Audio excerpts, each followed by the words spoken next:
My media magazine uses conventions from existing magazines. On my front cover, I focus mainly on the text and the colour of the font. I did this because the audience find the main image eye-catching, and on the front cover of the magazine, they read the text. The look I use is bold and different and makes the main image stand out more, as your eyes are immediately drawn to the page. I spent time choosing and editing the best picture for my magazine. I focus on the boosts and on the front cover. Kerrang uses them on their front covers, which inspired me to use boosts as it attracts the audience and makes the magazine look exciting and busy. The boosts on Kerrang contain things like band names and quotes from inside the magazine.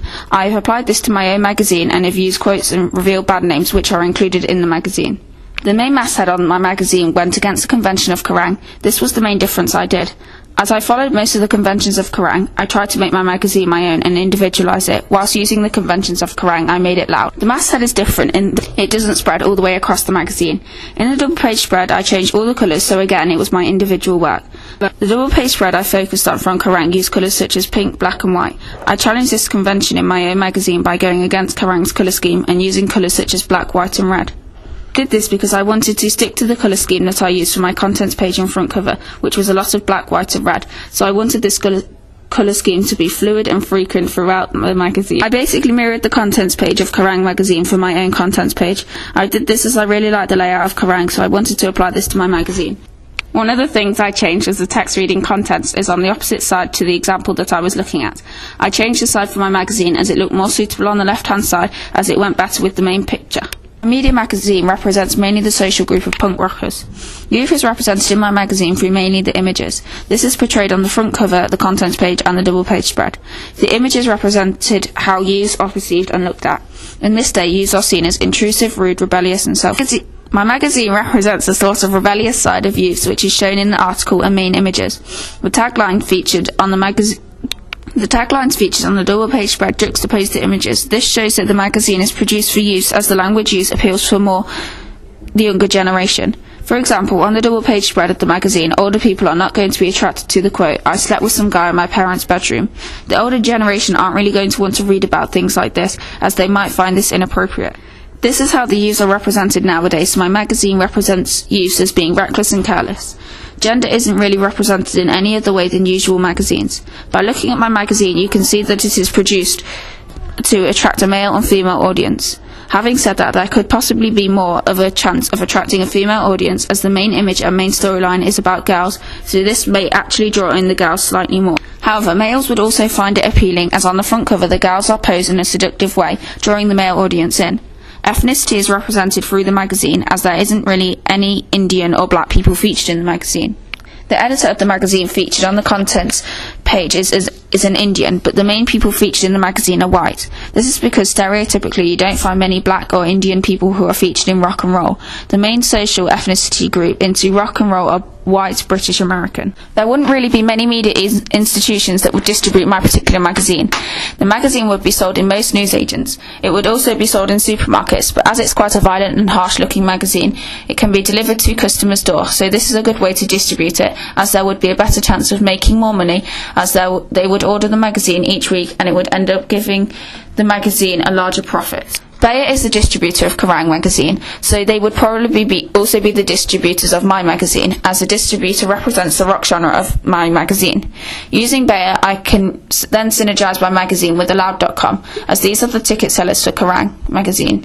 Using this, I can bring in my target audience, as they're the main ticket sellers for all those local gigs and festivals. My target audience for my magazine is from people who belong to the rock emo genre, which is just like Kerrang. The magazine is produced for any hard rock lovers. The age bracket would be around age 15 to age 25. This is because the magazine may include sex, drugs and violence, so it won't be suitable for readers under the age of 50. The magazine is produced for the youths who are seen as reckless. The audience would be fans of bands of The Pretty Reckless, A Day to Remember, Parkway Drive, Black Veil Brides, Evanescence, etc.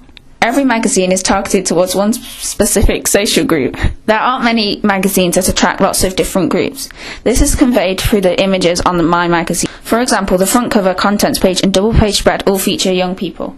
The front cover of my magazine is quite dark and has colours such as red, black, white, blue and a little bit of yellow to draw the reader's attention.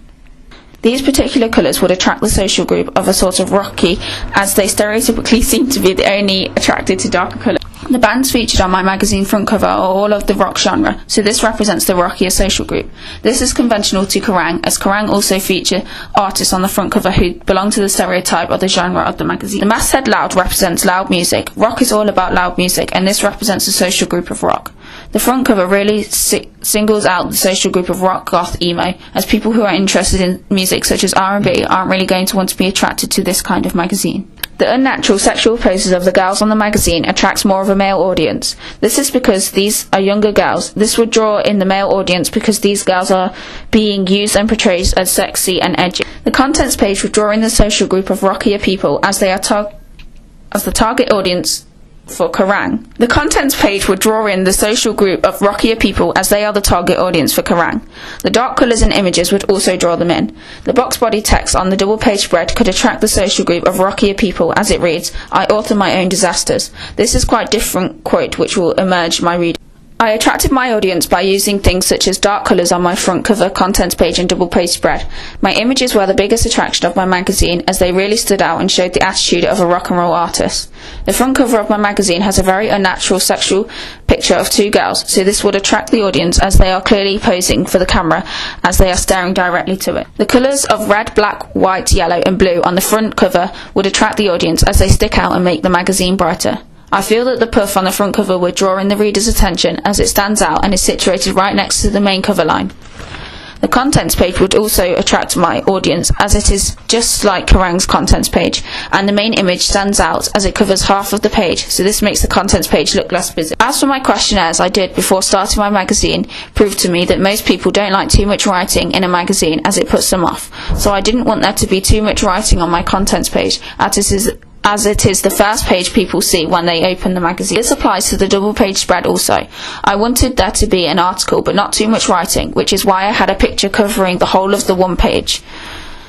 The writing on the double page spread is in a question answer format, so this is quite appealing to the audience as it keeps them interested and they can learn about the artist band they are interested in. The pull quote on the double page spread would attract the audience as it is very unusual pull quote. I slept with some guy in my parents' bedroom. This would draw in the reader's attention as they would want to read the article to find out the full story on this. The box body text reads, "I author my own disasters." This is a very dark and sinister quote. They would make the audience question what they are reading about and would attract them to read the article on the page as it makes them want to learn what the text is talking about. The skyline on the front cover of my magazine draws in the reader's attention as it is red and stands out. Because it is situated at the top of the magazine, the reader's eyes are drawn straight. I have learnt how to use Photoshop to a better standard. I learnt how to make a puff look more realistic in the way that I could make the perimeter of the circle look more distorted and look more like it's come from a genuine magazine. I learnt how to make magazines look more professional, and I learnt this by expanding my ability on Photoshop. By looking back at my preliminary task, I can see how far I have come in producing and developing my project. My preliminary task was fairly plain and simple. I liked the way in which I did my contents page for my preliminary task, so I chose to stick to the same sort of format for that.